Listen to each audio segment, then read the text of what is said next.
சிவகங்கையில் பசுபதி என்ற இளைஞர் தனது மனைவியுடன் சேர்ந்து வாழ தனது மாமியாரும் மாமியாரின் தாயாரும் இடையூறாக இருந்ததாக கூறி இரட்டை கொலை சம்பவத்தை அரங்கேற்றியிருக்கிறார்.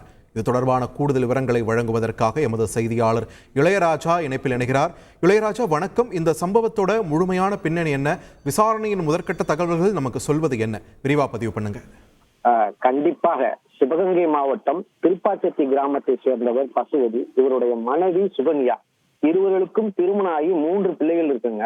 குடும்ப பிரச்சனை காரணமாக இருவரும் சமீப காலமாக பிரிந்து வாழ்ந்துள்ளார். இதனால அடிக்கடி இவருக்குள்ள சண்டையும் வந்துள்ளது.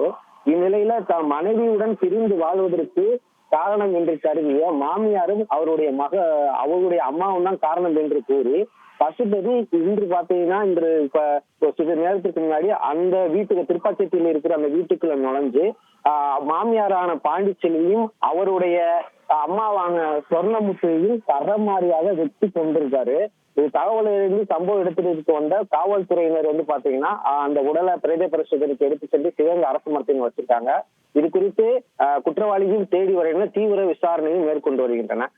இதே போன்றுதான் காலையில பாத்தீங்கன்னா பூவந்தி அருகே உள்ள பாப்பான்குடி கிராமத்தை சேர்ந்த விறகு வெட்டும் தொழிலாளி காலையர் என்பவர் கண்மாய்க்கில் ஒரு மர்ம நபர்கள் வெட்டி கொலை செஞ்சிருக்காங்க. அந்த குற்றவாளியும் இன்று தேடி வர்றாங்க. இதே போல மானாமதுரையில உள்ள ஒரு முந்திரி தோப்புக்குள்ள வச்சு ஒரு பெண்ணை கூட்டு பாலியல் பலாத்காரம் 5க்கும் மேற்பட்டவர் பண்ணுனா அதுவும் சொல்றாங்க. அந்த தகவலும் தற்போது வெளியாகி உள்ளது. தொடர்ந்து ஒரே நாள்ல பாத்தீங்கன்னா 3 கொலைகள் நடந்தது. இப்பகுதியில நீண்ட பரபரப்பை ஏற்படுத்துகிறது. போலீசார்களும் குற்றவாளிகளை தேடி வருகின்றனர். இந்த சமூகம் மிகுந்த பரபரப்பை மானாமதுரை காவல்துறை வட்டாரத்தில் கிளப்பியுள்ளது. நன்றி இளையராஜா, உங்கள் விரிவான தகவல்களுக்கு. செய்திகளை உடனுக்குடன் தெரிந்து கொள்ள உடனே சப்ஸ்கிரைப் பண்ணுங்க.